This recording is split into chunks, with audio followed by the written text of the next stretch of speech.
Never before have I wanted to be more wrong. Today we are going to be talking about why I believe Pokémon Champions may do more harm than good for the competitive Pokémon scene.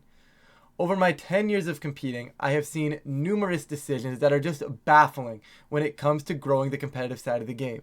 And for those that have grown alongside this game with me, we understand the feeling of 2 steps forward and 1 step back. I'm looking at you, TM Crafting. Just before we jump into things, I do want to mention that yes, while this video may seem negative, I am incredibly excited for what Champions offers the competitive scene. But we will save that for another video, as today I strictly want to focus on my concerns with the game. We're going to kick off these concerns with losing growth as new games come out. Now, yes, Champions, it's going to be a new game. It's going to be on mobile. It's going to be on Switch. There's going to be so many ways to get into competitive Pokemon. That is a huge plus. There's no denying that. However, playing this game for as long as I have seen the boosts in competitive scenes time and time again. You know, Sun and Moon came out, we got more competitors. Sword and Shield came out, we got even more competitors. Scarlet and Violet came out, we got even more competitors. But once Champions is out, where are we going? How are we redirecting traffic to Champions? Obviously, we are waiting desperately on Generation 10. This is the longest break we've had before one of the new generations has been announced. So yes, Champions is going to come out hopefully shortly. But then how are we going to redirect players that play newer generation games back to Pokemon Champions, right? Now, obviously, if you're in the VGC scene or you are interested in competitive Pokemon, you will understand Pokemon Champions is the game for you. However, there's something to be said about, what do I do in the post game once I beat the game? Now, normally some people, they will shiny hunt. Other players will try to complete the Pokedex. There's all kinds of different ways to play Pokemon, and that is one of my favorite parts about the games. However, is there going to be an in-game ladder in future generations? We do not know. How are we going to redirect players from the main series game to competitive Pokemon? Now, I'm not saying Pokemon does a very good job of that already. However, having 2 separate games and with their history and with their track record of being horrible at redirecting players to the competitive scene, I fail to see how they are going to redirect players to an older game or to a different game. And that concerns me for the overall growth of competitive scenes. Like, I feel like we're going to get a big boost when Champions releases, and I don't see another boost to competitive anywhere in the future. And I hope I'm wrong in this regard, but to me it just feels like there's going to be that lack of redirection from the main series to competitive, and to me that is a concern. My second concern stems directly from the first, and that is, how long are we planning on playing Pokemon Champions? Is the game going to get old? Is the game going to get boring? Is there maybe a Pokemon Champions 2? Is there a Pokemon Champions 3? Right? Yes, they're going to be able to update the game as they wish, introducing different formats. We've already seen other mechanics come back, like Mega Evolution is coming back. Z-moves are probably going to be making a return as well. So yes, they will have ample mechanics and different ways to change formats at their fingertips, and that's going to be great. But that only goes so far. Take, for example, us right now. We have been in Scarlet and Violet VGC for 4 years now, I think. And it is getting boring. We are awaiting the new game. We know Champions is coming. We are tired of playing VGC on Scarlet and Violet. We are waiting for Pokemon Champions to save us. Now, normally, I would be pretty comfortable, yeah, okay, the 4th year kind of sucks in a VGC cycle, but the new main series game is coming out, and this is going to save the game again, and this is kind of the spot we're in now. But will there be this spot ever again? Is there going to be another game? Is there, like I said earlier, that Champions 2, that hypothetical Champions 2, right? Is there something like that in the works down the road? Or is Champions just going to drag out and become old, boring, as we sit into the 3rd year, the 4th year, the 5th year? Once again, I'm hopeful that there is some sort of cycle that stops this, and whatever they do ends up being competitively viable and at the same time refreshing every now and then. However, I do worry as the longevity and the lifeline of Pokemon Champions drags on, that there won't be anything new to look forward to. It's just going to kind of be that same game that, okay, we might get a new format, but it's just going to be tiresome. It's still the same game. There's nothing new. There's nothing going on here. And that, to me, is one of the bigger concerns as Pokemon Champions continues to be played. My third concern is much more problematic than the first two, because the first two I feel like can be addressed.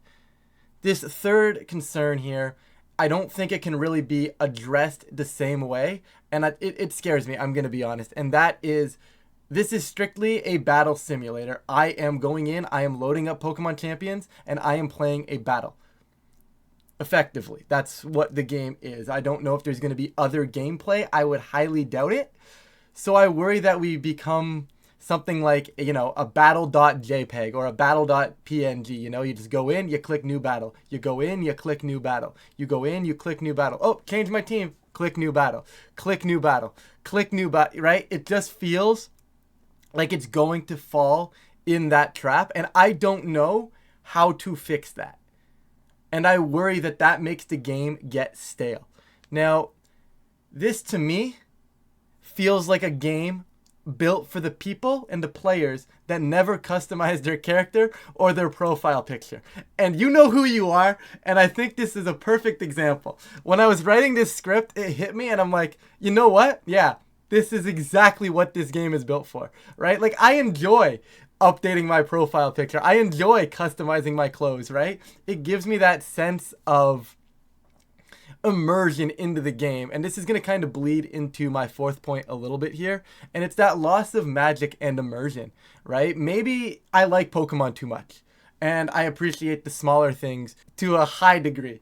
However, there's also that point where, you know, it's nice to sometimes queue up a game that's not a battle, right? I like shiny hunting. I stream Pokemon, right? If you guys have ever been on my channel, sometimes I'll play a tournament, right? What do I do in between rounds of a tournament? You know, sometimes I'll shiny hunt. Sometimes, you know, in this case, I'll go to like the item printer and do stuff like that.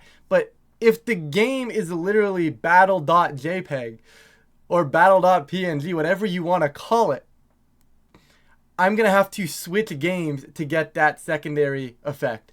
I'm going to have to, you know, lose that creativity that I would normally have, right? Like, what if I'm hunting for a shiny? I find the shiny, I want to use it on my team. As far as we know right now, the home connectivity with Pokemon Champions, all it says is connect. We don't know if we're going to be able to transfer back to the game. So now I catch a shiny and I want to transfer it and I want to use it in competitive. Okay, cool. That's awesome. I'm going to send it over to Pokemon Champions. Okay, well, now I can no longer use that shiny. It's stuck in my battle simulator. And it just, I don't know. That potential loss of Pokemon magic to me is a little bit of a concern. Like, again, once again, it might just be me being too addicted to Pokemon and all the aspects of Pokemon outside of competitive.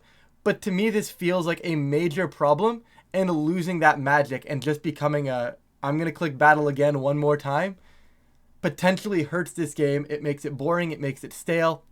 And it's not necessarily a bad thing, right? They're geared to competitive players. But once again, that extra element, I feel like also keeps players playing. And losing that extra element is a weird middle ground that I'm not really sure if I personally am going to enjoy at all. And my final point of this list is free to start. This concerns me, okay? One of the bigger things that I enjoy about the competitive side of the video game is that once I have the game, I no longer need to purchase anything.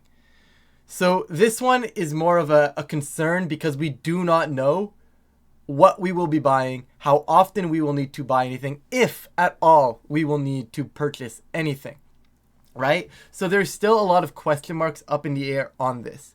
But as I was saying, right, like right now, you get the game, you play through the game. When you want to go to a tournament, all you have to do is use your in-game resources to get said team.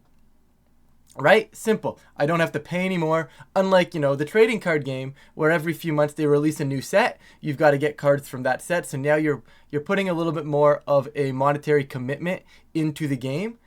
And that is one of the key things that I liked about the video game. I didn't have that constant monetary commitment. Now, once again, like I said, this may not be you need to buy things. However, anytime something says free to start, it is a concerning statement because obviously there is a plan enabled to purchase something. And from a company standpoint, you need to make money. Right? I went to business school. I majored in accounting. A company is going to want to make money. Bottom line. So they are going to do what they need to do to make money. And that has potential to be a problem. Yes, they could, have payments be only like for those like, if you want to battle 100,000 times, you better pay for this package. But to me, that's so far out there as a company that doesn't make money, right? You want to have something that people could get, but you want to save them time, right? And there's that new concern again, time equals money, all that kind of jazz. We're not getting into an economics lesson here, but the question is, what is this payment system going to look like? Will this payment system potentially deter newer players, right? Let's just say, this payment system is to, recruit new Pokemon, right? If I haven't played the older generation games, I can't transfer these Pokemon over. And now I have to, let's just say, $4 to buy a Heatran. I don't know, not that I'm saying Heatran is only worth $4, but you get what I'm saying, right? Like people that, don't have or haven't played Pokemon for a long time, all of a sudden need to spend X amount of money to actually just keep up with the game. And yes, okay, I get it. We have the DLCs, Urshifu, Calyrexes, all those things are technically already pay to play, right? Because they are so good that you already kind of need to have, the Scarlet Violet DLC, the Sword and Shield downloadable content, right? You need to have all of that stuff already, which already is a deterrent to newer players. So hopefully something like that doesn't become of the payment system. But once again, guys, this entirely depends on the model they plan on using when it comes to where we pay. And like I said, the bottom line for any company is they've got to make money. As much as they want to cater to us, the competitive scene, they are going to want to make money.